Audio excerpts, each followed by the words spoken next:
So anyway, in section 7.8, we were talking about the relationship between conservative forces and energy. We already know that the work done by a conservative force equals to force times displacement, which is equal to the negative change of potential energy. That's a falling situation. And then, of course, the signs will change when you raise the object back into the air. So again, this is falling. The force due to gravity is negative. The displacement is negative. So the work done by the force due to gravity is positive, even though you're losing potential energy. Hopefully that's old hat. In the beginning case, in that scenario, the potential energy initially was not 0, and then at the end it is. So if you have a displacement or a change in potential energy, in this case, 0 minus 5, negative 5 joules. Again, just to illustrate further that you're losing potential energy, gaining kinetic energy, work done by the force due to gravity is positive, and everything's the opposite case when things are rising to the air. This relates to both physics 1, physics 8, physics. Okay, you can put this in a gravitational field, you can put this in an electric field and be the same thing. The charges in that scenario. So rising, the work done by the force due to gravity is going to be negative because the force due to gravity is negative, pointing down, and the displacement's up. So that's a difference of 180 degrees. So therefore, the work done by the force due to gravity is negative, and we're increasing our potential. So we're gaining potential, losing kinetic. You know, basically, it's going to start off at a speed, and then at that momentary position in the air, the final potential energy will be maximized and it will not be moving at that instant. So we know that already. Going back to kinematics, slope of the curve at the highest point, the maximum is going to be 0. That means there's no speed there, there's no kinetic energy there. Same, right? So we're just saying that again. Rising, work done by gravity negative, and as we increase our potential. So it's just the opposite. Fall, rise. The energy is the same in those two boundary conditions, those two positions. It just changes form from potential to kinetic, kinetic to potential. The same amount is constant. So that's why the sum of the changes of potential energy and kinetic energy, we know that already, is conservation of energy. So again, so going back to that old hat, and we're looking at a gravitational field for now, and then that's what's meant. The sum of the changes is 0. That means it's constant. The amount of energy never changes. So again, and the work done by gravity can be either equal to the negative change of PE or delta KE. So again, these are the cases. And all we've been doing with the common form of work, F delta X, we've been doing it implicitly with an integral. So we can find potential energy by integrating force function. Force is a function of X, F of X. Well, not F of X, but force of X. So this force has an X term within it, 2X plus 4, and I want to integrate that, and then I can get the amount of work that's done in the system, AKA the negative change of potential, the loss of potential. So that's what this equation means for you seers out there, again, just to reprise that. And these are our limits or boundary conditions, boundaries, whatever you want to call them. Final minus initial. This is just the explicit form of what we've already been doing all year. Final minus initial, those are the boundaries, those are the limits. We take the difference between the two, we're going to get some value. Essentially, that's what's going on. So, well, we know that in the falling case, the work done by gravity, negative change. And again, saying the same thing. So we're going to switch the signs around. If it's negative here, this will be positive. If this is a increase, this work will be negative because the force due to gravity are pointing down, and then the displacement will be positive. So those vectors are opposite each other. So the work done by the force of gravity or whatever that force function is will be negative as you increase potential, rising in the air. So we typically look at this in terms of just context or convention.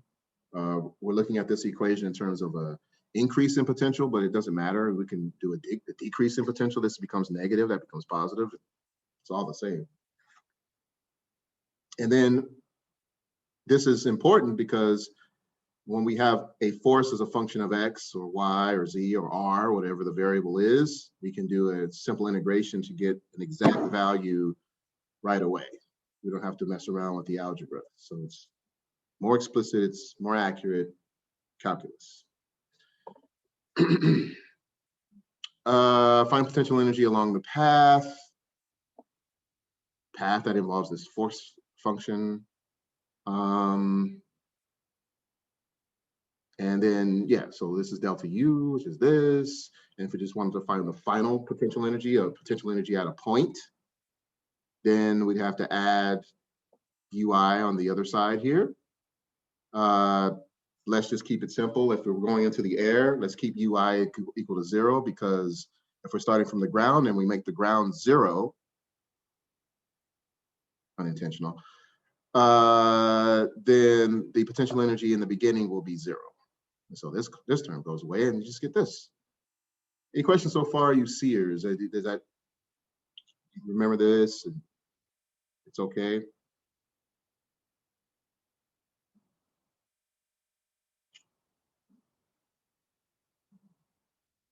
Because we, I don't know what week it was. A couple weeks ago, we saw this first time.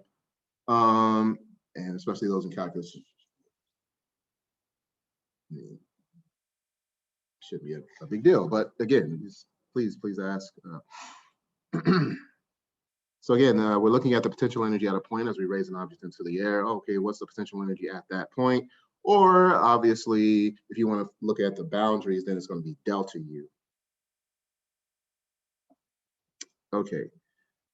So again, typically this work in the x-axis, typically the context was the mass on a spring and it's going horizontal. That's why it's all these x variables all over the place.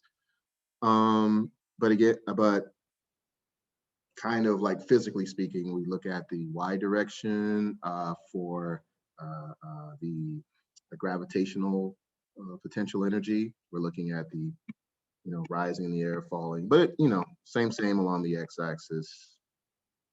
And I made a stipulation that along the x-axis, we know that the potential energy will be 1/2 kx squared. But if you're, looking at the work, it'll always be squared. So we're always going to get a positive quantity there. But so it just kind of, at some point it does depend on how you're using this variable. So you're using this function, because mathematically it's always going to be negative over here when this is positive and vice versa, but you have to be careful what physically is going on in order to use it appropriately. So that's why I look at it in terms of the y direction to give more understanding of what's going on. Because we can kind of see the rise, fall, negative, positive a little bit better, because the terms don't square. It's linear.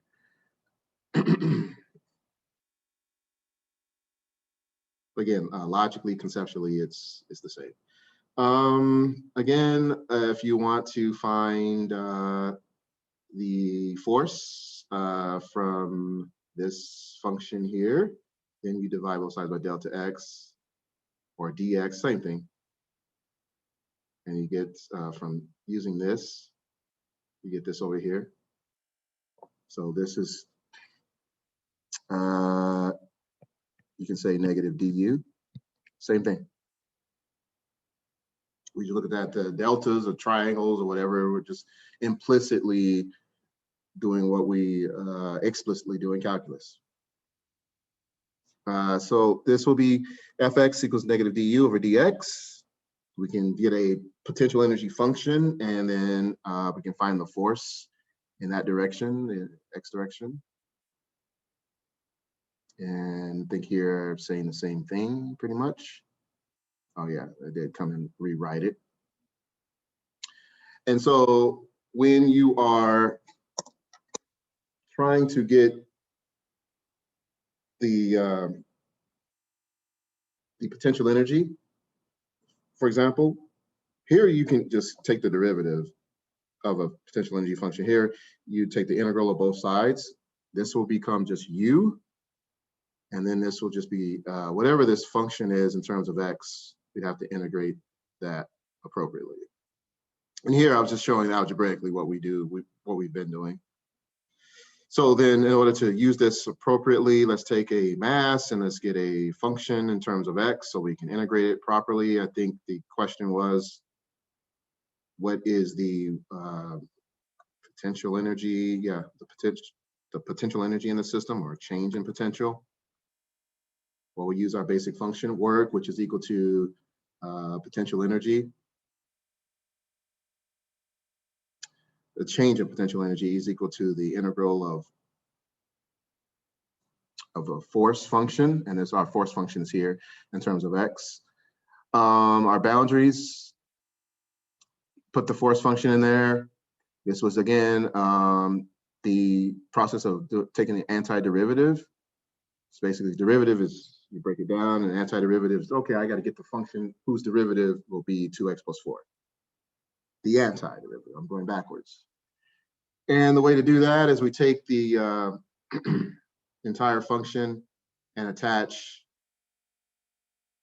x to each part.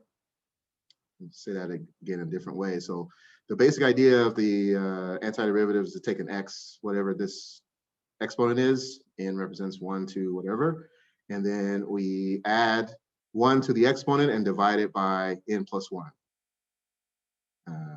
Same operation you do with the exponent, you do in the denominator here. So x to the 0th power would be x to the 1st divided by 1, which is x to the 1st power. And therefore, this is x here.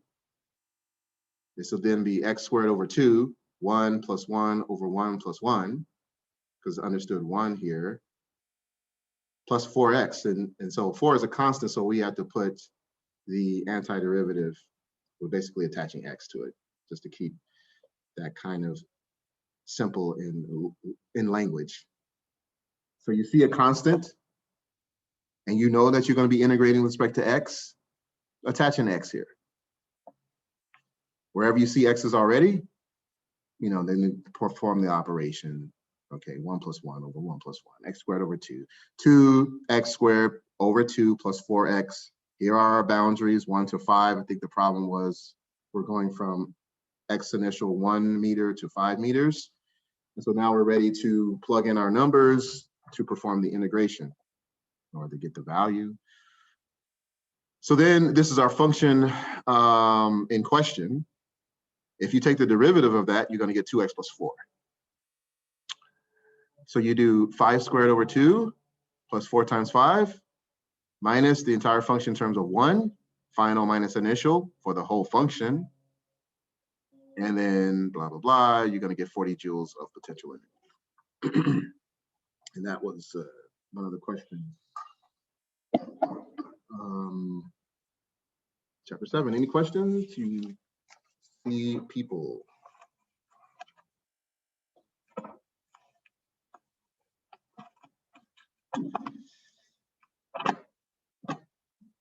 Should be pretty standard. I think, yeah, I'm just going back here. Chapter 7. All right, yeah, that's 43. Conservative force going from 1 to 5 meters. What's the work done? The change in potential energy is yeah, we're getting the work and then a change of potential. All right, well, the change of potential is the opposite of this, so negative 40. We're losing potential as we gain, or as the work being done on this by this force, whatever this force is, whatever the agent of that force is positive. You lose potential, positive work. Negative work, gain potential. And then kinetic energy, the last part was finding the kinetic energy of the particle blah, blah, blah. What is the kinetic energy at x equals 5 if its speed is 3 initially at x equals 1? So the initial velocity is 3 meters per second. And we're trying to find the kinetic energy final at 5. Well, we can take the work kinetic energy equation, simplest way we can do that. KE final equals the work plus initial kinetic. And we plug in our numbers and get 62.5. So again, I just wanted to, as far as the process of going from, the point is going from force, finding force from a derivative of a potential energy function. This is u of x, 2x squared plus 4x.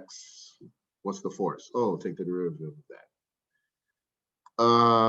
Then find the work done, which will be the force function integration of the force function, which we did here in part A.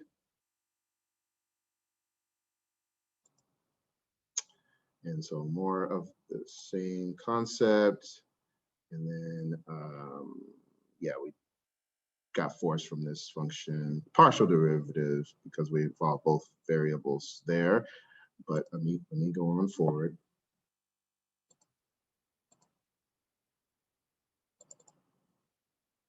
Sure.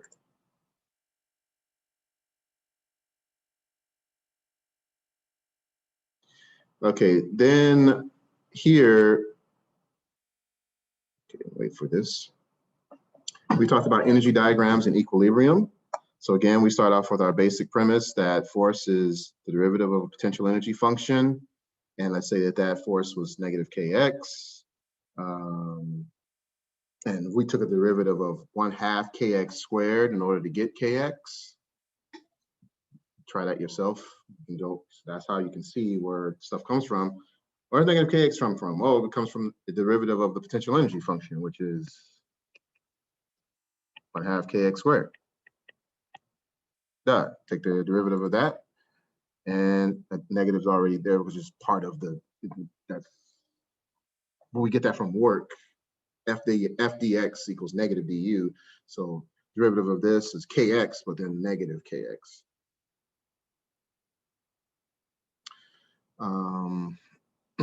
We look at the energy diagram of u versus x determines stable, unstable, and neutral equilibrium. And good point that Nicole brought up the other time.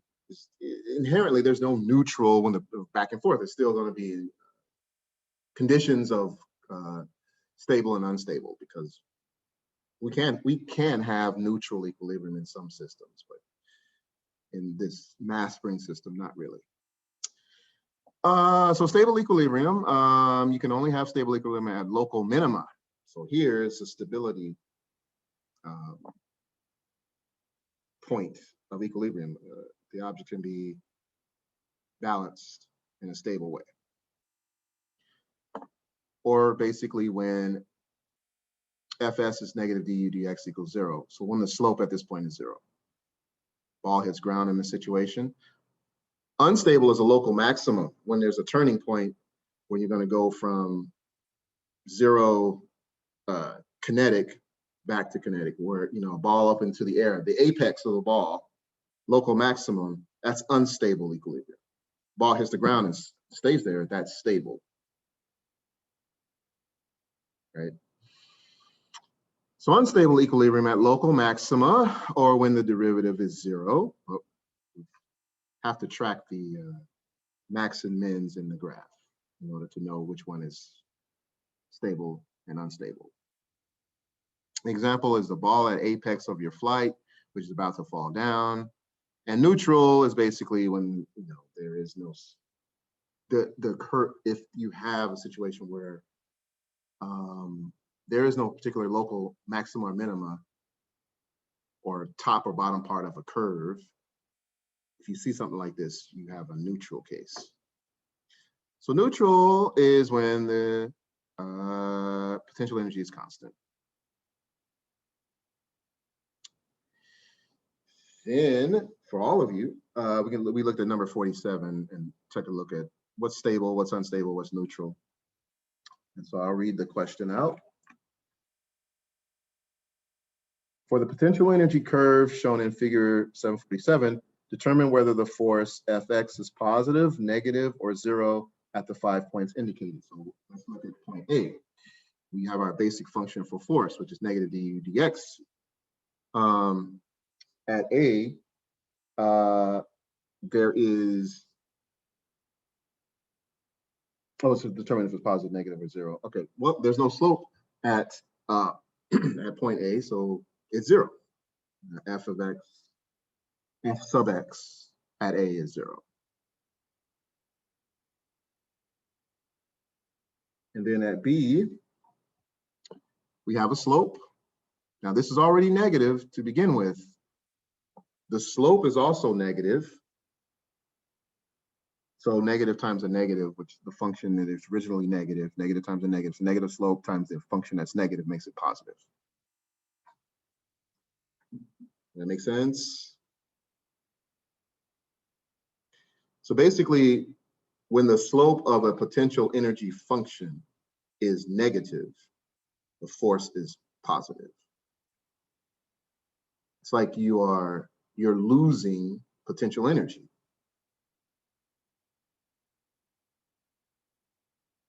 You know, and then that corresponds to a positive force. At C, local minima, we have a stable equilibrium and the slope is zero. And then at D, the slope is positive for this function, so force is negative, it's the opposite. So you'll start seeing the patterns that, okay, when one is negative, the other's positive, kind of, let's go back and forth there. And then Fx at E, the slope is zero at that point. All right, and then at part B, it says, indicate points of stable, unstable, and neutral equilibrium. Now, if we look at the graph, and based on our logic already, we can see that the equilibrium is unstable at A and at E, because that's local maxima, and it's stable at C. There is no neutral.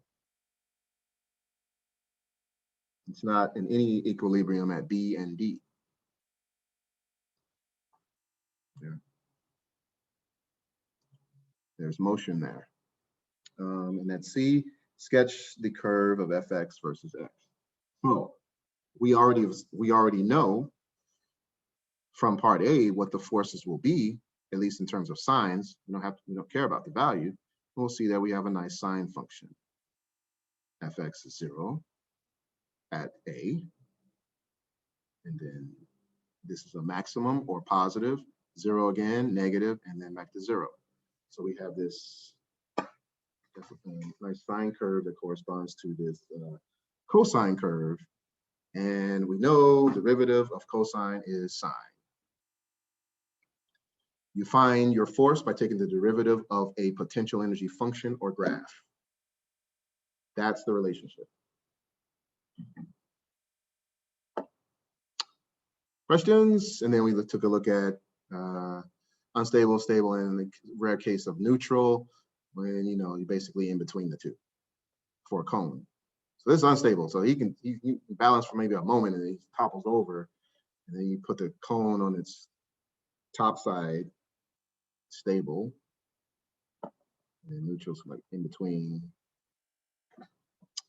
kind of thing, because it can rock or whatever. Any questions on that? Just to reprise the last bit of chapter 7.